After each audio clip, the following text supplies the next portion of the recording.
DD किसान, बदलते भारत की शान।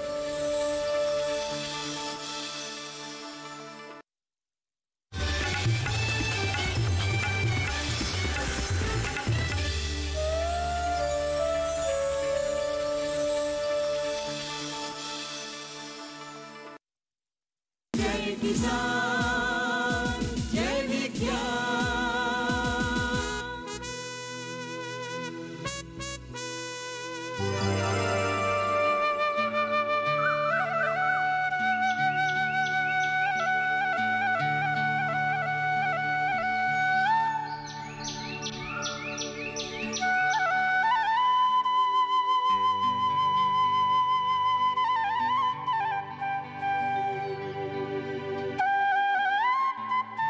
किसान भाइयों, भारतीय अर्थव्यवस्था में मछली पालन एक महत्वपूर्ण व्यवसाय है।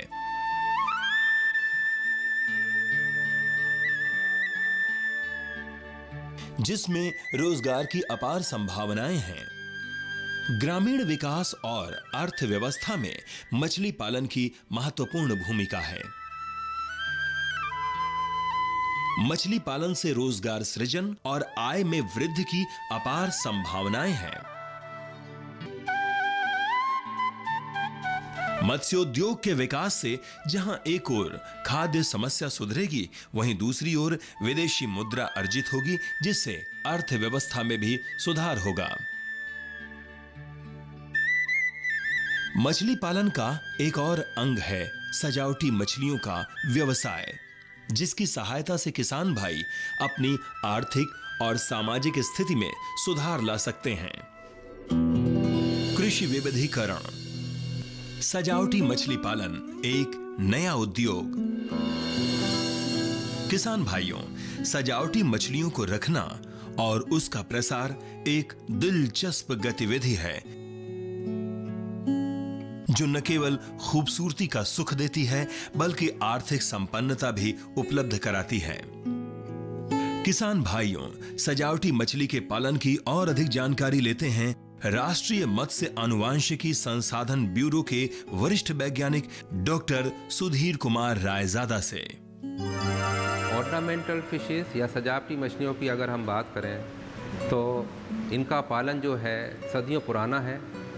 सर्वप्रथम ऐसा माना जाता है कि यह चीन देश से प्रारंभ हुआ, जहाँ पर कि कॉमन कार्प जो आज की सबसे प्रचलित मछली है और उसी का पालन किया जाता है। उसके बाद गोल्ड फिश का पालन किया गया और फिर जब लोगों को लगा कि ये एक ऐसा प्राणी है जिससे के द्वारा मनुष्य अपना तनाव काफ़ी हद तक दूर कर सकता है, तो फिर एक्वेरियम बनाने की स्थापना प्रारंभ हुई। विश्व में सर्वप्रथम लंदन में इसकी स्थापना की गई और उसके बाद में आज विश्व के सभी देशों में पब्लिक एक्वेरियम बनाए जा चुके हैं। पब्लिक एक्वेरियम का वैसे तो मकसद होता है कि शिक्षा प्रदान करना है, जहाँ पर रिसर्च का काम भी किया जाता है मछलियों के ऊपर, और जहाँ पर मनुष्य जो हैं अपने तनाव को दूर करने के लिए भी आते हैं। आज के परिप्रेक्ष्य में अगर देखा जाए तो सभी 5 सितारा होटलों में, छोटे होटलों में, ऑफिसेस में, घरों में भी जो है आदमी लोग एक्वेरियम की स्थापना करने लगे हैं,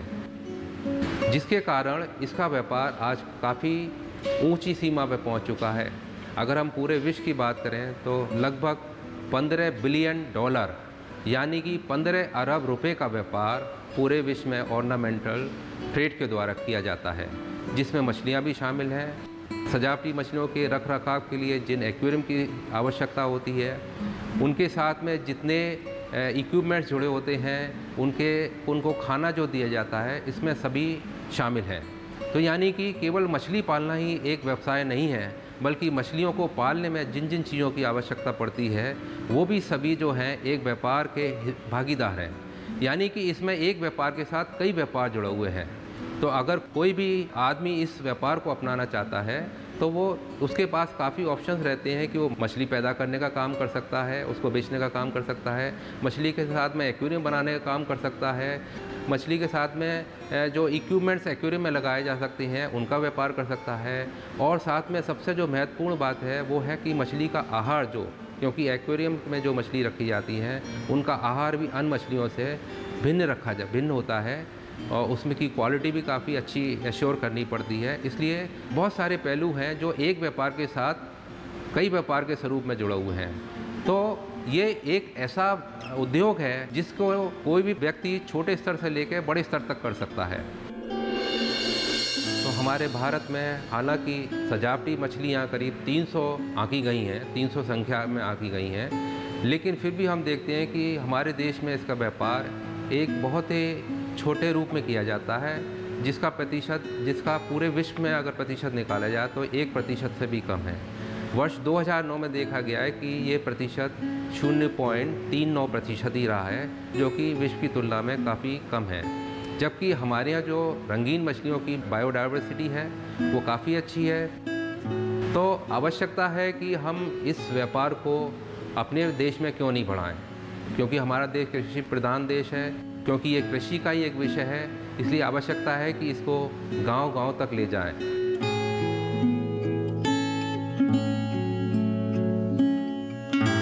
जय किसान, जय विज्ञान।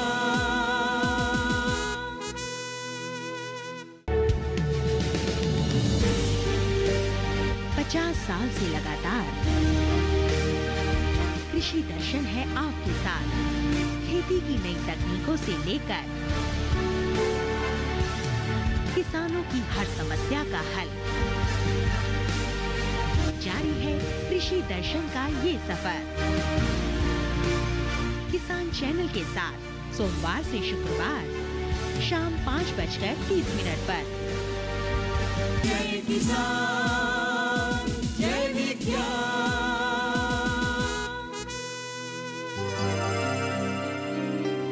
भारत सजावटी मछलियों के मामले में 100 से ऊपर देसी प्रजातियों के साथ अत्यधिक संपन्न है। साथ ही विदेशी प्रजाति की मछलियां भी यहां पैदा की जाती हैं।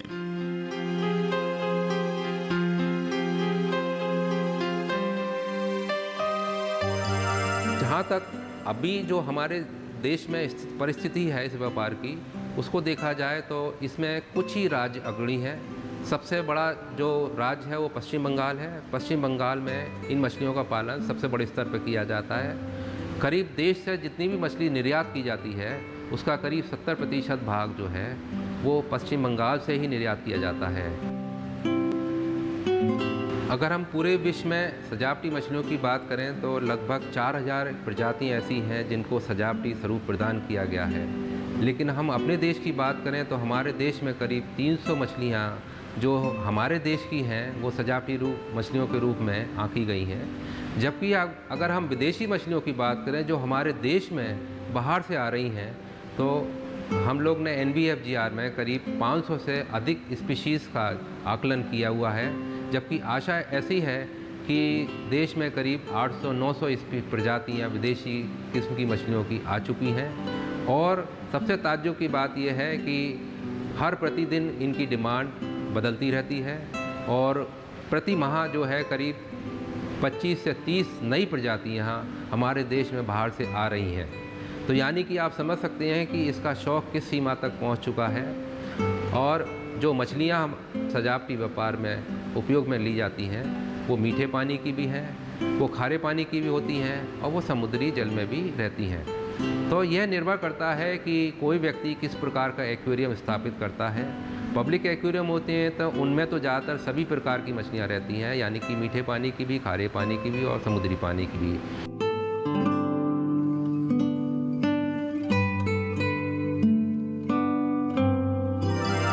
अगर हम मछलियों के साइज़ की बात करें तो विश्व में ऐसे बड़े बड़े एक्वेरियम हैं कि जिनमें आज शार्क, वेल, डॉल्फिन जैसी मछलियों को भी एक्वेरियम में रखा जाता है। अगर आप सिंगापुर, ऑस्ट्रेलिया, USA या यूरोप के एक्वेरियम में कहीं जाने का मौका मिला तो आप पाएंगे कि वहाँ पर वेल मछलियाँ, डॉल्फिन और शार्क, बड़ी बड़ी शार्क मछलियाँ जो है एक्वेरियम में पाली जाती हैं।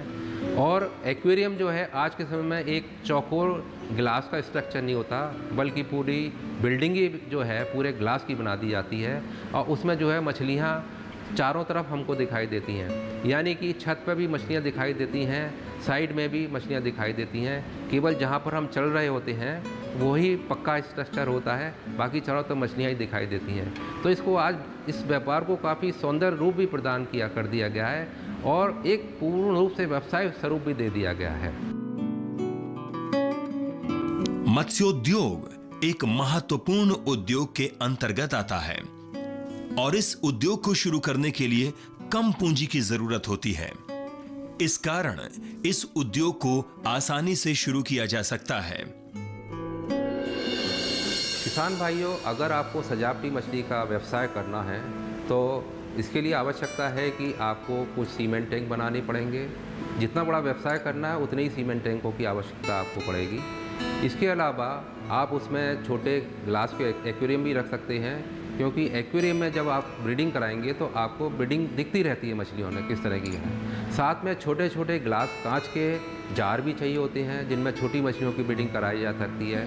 जैसे कि एंजल फिश है, एंजल फिश जो है अपने अंडे जो है एक ग्लास प्लेट अगर रख देती हैं उसके ऊपर दे देती है, उसके ऊपर चिपका देती है, तो उनको ग्लास के जार में ही रख कर ब्रीडिंग कराना आसान रहता है। कुछ मछलियाँ ऐसी हैं जो कि किसी सबस्ट्रेटम पे अंडे देती हैं, तो उनके लिए सबस्ट्रेटम प्रदान करना चाहिए। कुछ मछलियाँ ऐसी होती हैं जो कि रॉक्स पे ब्रीड करती हैं, तो उनको रॉकी एरिया रॉक्स वगैरह कुछ आर्टिफिशियल रॉक्स रख देते हैं, तो उस पर जो है वो अंडे दे देती हैं और वहाँ इस तरह से आप ब्रीडिंग का काम करवा सकते हैं। लेकिन ब्रीडिंग का काम जो है ये खुले आसमान में नहीं हो सकता, बल्कि इसको जो है छत के नीचे ही करना होता है। तो उसके लिए एक कमरे की आवश्यकता पड़ती है, क्योंकि वहाँ पर थोड़ा सा डार्कनेस होना चाहिए, थोड़ा सा अंधेरा रहना चाहिए, क्योंकि उजाले में मछलियाँ ब्रीडिंग नहीं करती हैं। तो थोड़ा सा कमरे जैसा एक कमरा आपके पास में होना चाहिए और कमरे में जो है उसको वहाँ पर एक्वेरियम रख सकते हैं या छोटे कांच के जार रख सकते हैं। और जिस मछली की जैसी रिक्वायरमेंट है, अगर उसको पत्थर की रिक्वायरमेंट है पत्थर रखना होता है, कांच की प्लेट की रिक्वायरमेंट है तो कांच की प्लेट रख देते हैं। उसके बाद हम उनके जो प्रजनक हैं उनको सीमेंट हौदिया में अगर हमने पाला है तो उनको लाकर उन एक्वेरियम में या ग्लास जार में छोड़ देते हैं। तो केवल ये बात होती है कि आपको अच्छी तरह पहचान होनी चाहिए कि कौन से प्रजनक बिल्कुल तैयार हैं, और जब जो तैयार हैं उन्हीं का एक जोड़ा लाकर एक एक्वेरियम में रखना चाहिए या एक जार में रखना चाहिए। उसके बाद वो अंडे दे देते हैं। अंडे देने के बाद आप प्रजनक वहाँ से हटा सकते हैं।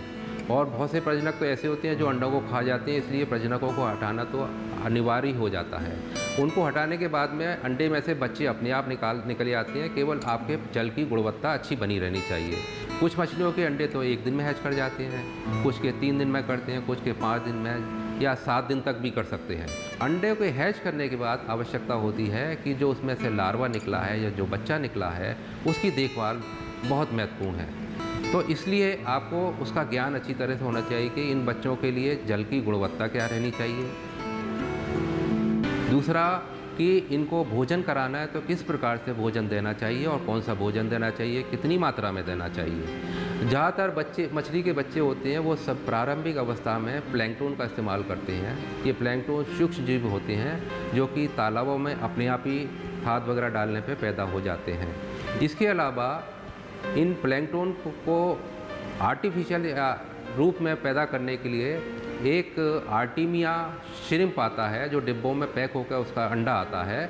उन अंडों को हम नमकीन पानी में डाल के और उसमें वायु प्रवाह करके उनको हैचिंग करा लेते हैं। तो वो भी जो है प्लैंकटन का स्वरूप प्रदान करता है और उससे फ़ायदा ये होता है कि शुद्ध और बिल्कुल बीमारी रहित जो है हमको प्लैंकटन मिल जाता है।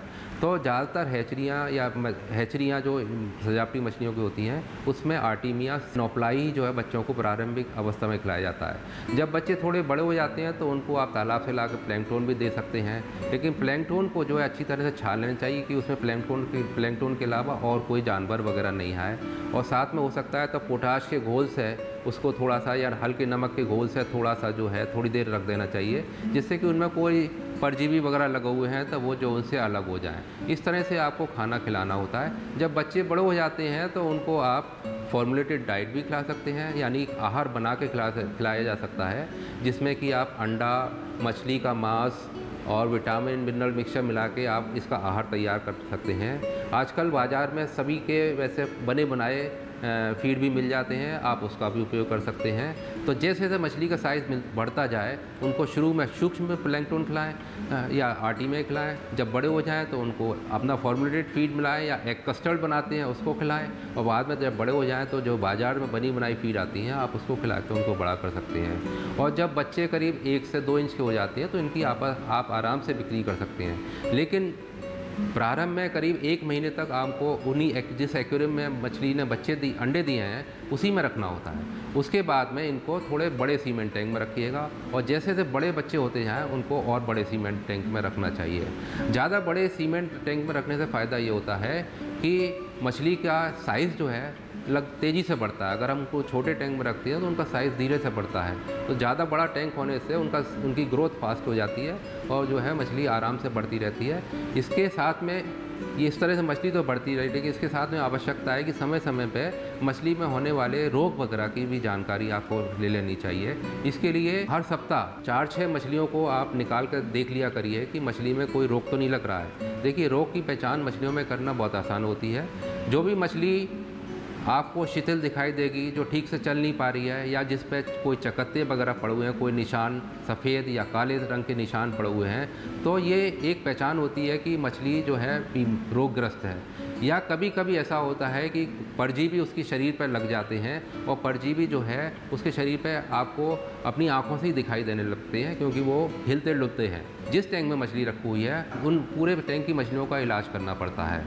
तो इसके लिए जो है आसान तरीके हैं कि शुरू में नमक का घोल 1% के करीब देकर कर सकते हैं, या पोटाश का घोल भी दे सकते हैं। पोटाश का घोल जो है अगर 1 ppm आप रख कर दे सकते हैं।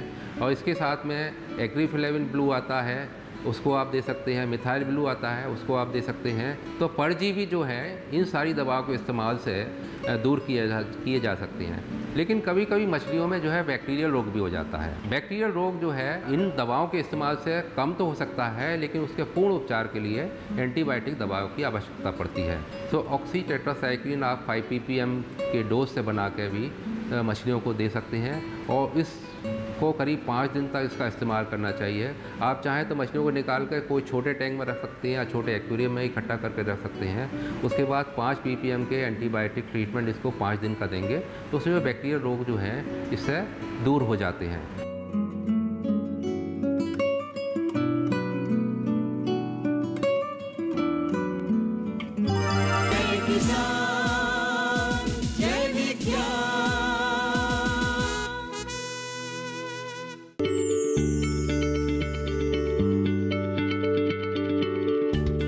आप किसी बीमारी से परेशान हैं? चाहते हैं डॉक्टर की सलाह?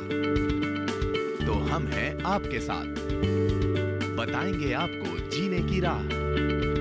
समस्याएं आपकी, समाधान देश के मशहूर विशेषज्ञों के। घर बैठे बात करें देश के जाने माने डॉक्टरों से। हमारे लाइव प्रोग्राम स्वस्थ किसान में हर शनिवार शाम 6 बजे से 7 बजे तक। जय किसान, जय विज्ञान।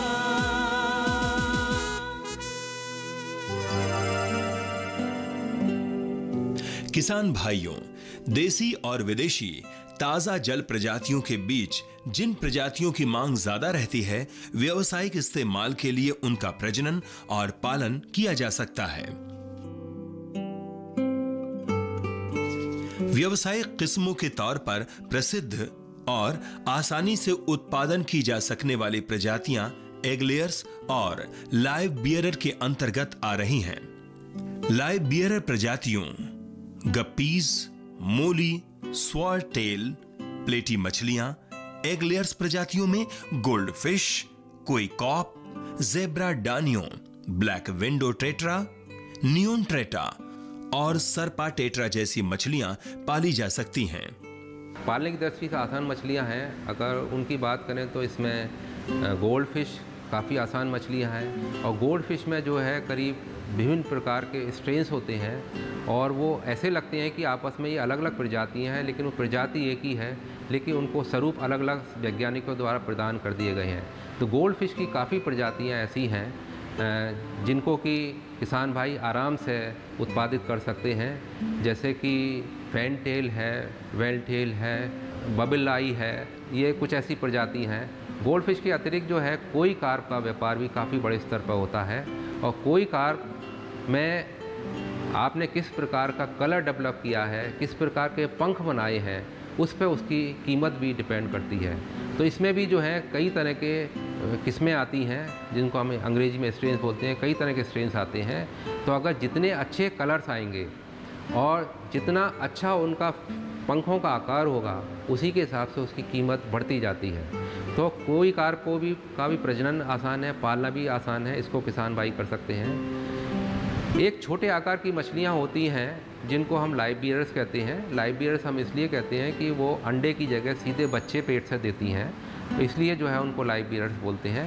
ये ऐसी मछलियाँ हैं कि अगर आप किसी भी सीमेंट टैंक में या एक्वेरियम में आप इनको रखें तो ये 3-4 महीने में परिपक्व हो जाती हैं और अपने आप बच्चे देने लगती हैं। लेकिन अगर बच्चों को हम पेरेंट्स के साथ छोड़ देते हैं, माँ बाप के साथ छोड़ देते हैं, तो फिर जो है माँ बाप कई बार इन बच्चों को खा जाते हैं। तो इसलिए आवश्यकता होती है कि इनके बच्चे अलग से निकाल लिए जाएं, माँ बाप से अलग कर दिए जाएं, और बच्चों को जो उनके भोज्य पदार्थ हैं वो खिलाए जाएं और उनको बढ़ाया जाए। तो ये लाइव बियर्स भी कई किस्मों के आते हैं, और आज जो है कई वैरायटी इसमें बना दी गई हैं। जैसे मोलीज़ हैं, प्लेटीज़ हैं, गप्पीज़ हैं, ये सब जो है लाइव बियर्स की कैटेगरी में आती हैं। लेकिन इनमें जो है 50 तरह के स्ट्रेन्स बना दिए गए हैं, और वो इतने भिन्न, जो मुख्य मछली है उससे इतने भिन्न हो गए हैं कि वो पहचान में भी नहीं आती हैं, और बहुत ज़्यादा इनको सुंदर बना दिया गया है। तो इन लाइव बियर्स को भी किसान भाई आराम से पाल सकते हैं, छोटे स्थान पर इसका काम कर सकते हैं। अगर हम सबसे बड़े ऑर्नामेंटल फ़िश ग्रुप की बात करें तो इसमें सिचिलिड मछलियाँ आती हैं। सिचिलिड मछलियाँ जो हैं ख़ास तौर से जो है अफ्रीका में लेक मलावी है, वहाँ की बहुत मशहूर है, और साथ में दक्षिण अमेरिका 2 जगह की काफ़ी मशहूर हैं। और ये सिचिलिड जो मछलियाँ हैं इनका ग्रुप लगभग समझिएगा कि 30 से 35% पूरी ऑर्नामेंटल फ़िश इंडस्ट्री का भाग होता है, और इसमें जो है सैकड़ों प्रकार की मछलियाँ हैं। और ये एक ऐसी मछली है जो कि एक्वेरियम में या सीमेंट टैंक में आसानी से बढ़ जाती है, और ये वहाँ पर बच्चे भी अंडे भी देती है, और अंडे में से बच्चे भी इसके आसानी से निकल जाते हैं। ये मछली पेरेंटल केयर करती है, यानी कि इसके माँ बाप इनकी कुछ समय तक देखभाल करते हैं, तो इनके बीज भी इनका बीज भी पैदा करना थोड़ा आसान रहता है। लेकिन कुछ मछलियाँ इस सिचिलिड ग्रुप में ऐसी हैं जिनके बच्चे पालना थोड़ा मुश्किल होता है, लेकिन इसको अगर ध्यान से किसान भाई करना चाहते हैं तो सिचिलिड मछलियों का भी बीज जो है उत्पादित कर सकते हैं। इसके साथ में बहुत सी और भी मछलियाँ हैं, जैसे ऑस्कार है, एंजल्स हैं, एंजल फिशेज़ हैं। इनका भी जो है व्यवसाय काफ़ी ज़्यादा पूरे विश्व में फैला हुआ है, इनका भी ब्रीडिंग आसानी से कर सकते हैं। तो ये मीठे पानी की ऐसी प्रजाति हैं जिनका किसान भाई जो है आसानी से जो है पैदावार कर सकते हैं। जहाँ तक समुद्री मछलियों की बात है तो समुद्री मछलियों में भी कई किस्में बहुत महत्वता रखती हैं, जैसे कि बटरफ्लाई फ़िश है, समुद्री एंजल फ़िश भी अलग होती हैं, समुद्री एंजल फ़िश हैं, डैमसेल्स हैं जिसमें ब्लू डैमसेल्स हैं, या क्लाउन फिशेज़ हैं, या टैंक्स हैं, या सर्जन फिशेज़ हैं, जिनका व्यापार काफ़ी बड़े स्तर पर होता है। लेकिन इनमें से कुछ मछलियों को छोड़कर ज़्यादातर मछलियों का प्रजनन अभी नहीं, हमारे देश में नहीं होता है। क्लाउन फिश और ब्लू डैमसेल, इन मछलियों का प्रजनन तो हमारे देश में होने लगा है, लेकिन ज़्यादातर मछलियों का प्रजनन नहीं होता है, और इनको जो है हम अपने समुद्री स्रोतों से ही प्राप्त करते हैं, और इनका व्यापार इस तरह से किया जाता है। तो जहाँ तक समुद्री मछलियों की बात है, इसमें कंपैरेटिवली मीठे पानी की मछलियों की अपेक्षा स्कोप कम है, यानी कि बहुत ज़्यादा प्रजाति नहीं है जिनका कि आप पालन कर सकते हैं। अगर हमारे किसान भाई इस उद्योग को अपनाना चाहें तो इसको बड़ी आसानी से अपना सकते हैं। इस व्यापार को करने के लिए किसान को आवश्यकता इस बात की होती है कि पहले इस काम को अच्छी तरह से वो सीखें। इस काम को सीखने के लिए आवश्यकता है कि वो पहले सर्वप्रथम किसी अच्छे संस्थान में जाकर इसके पालने के बारे में प्रशिक्षण प्राप्त करें। सजावटी मछलियों का प्रशिक्षण ICR या भारतीय कृषि अनुसंधान परिषद के जो संस्थान हैं वहाँ पर इसका प्रशिक्षण दिया जाता है, और कुछ SAUs हैं, कुछ यूनिवर्सिटी जो है राजकीय यूनिवर्सिटी हैं जहाँ पर इनका प्रशिक्षण दिया जाता है। केवल ट्रेनिंग से ही काम नहीं चलता, बल्कि जहाँ पर इसका काम होता है वहाँ पर जाकर ही फील्ड ट्रेनिंग जिसको कहते हैं, फील्ड ट्रेनिंग जाकर लेनी चाहिए और उसके बाद में अगर आप काम करेंगे तो आपको इसमें निपुणता प्राप्त होगी। और ये एक ऐसा व्यवसाय है जिसमें अगर कृषि की किसी भी फसल से तुलना की जाए तो इसमें काफ़ी ज़्यादा फ़ायदा है। और सबसे बड़ी अच्छाई ये इन सजावटी मछलियों को पालने के लिए कि इसको छोटे तालाब में भी पाला जा सकता है और थोड़े बड़े तालाब में भी पाला जा सकता है, क्योंकि हमारे प्रदेश में आज किसानों के पास में छोटी ही ज़मीनें हैं, छोटे ही तालाब वो बना सकते हैं। इसलिए पालने वाली मछलियाँ जिनके लिए बड़े तालाब की आवश्यकता होती है वो उसको करने में उनको मुश्किल आती है, जबकि छोटे तालाबों में इसका पालन आसानी से किया जा सकता है। मत्स्य विशेषज्ञों की सलाह और आधुनिक तकनीकों की सहायता लेकर किसान भाई सजावटी मछलियों के व्यवसाय से अच्छा मुनाफा कमा सकते हैं। किसान।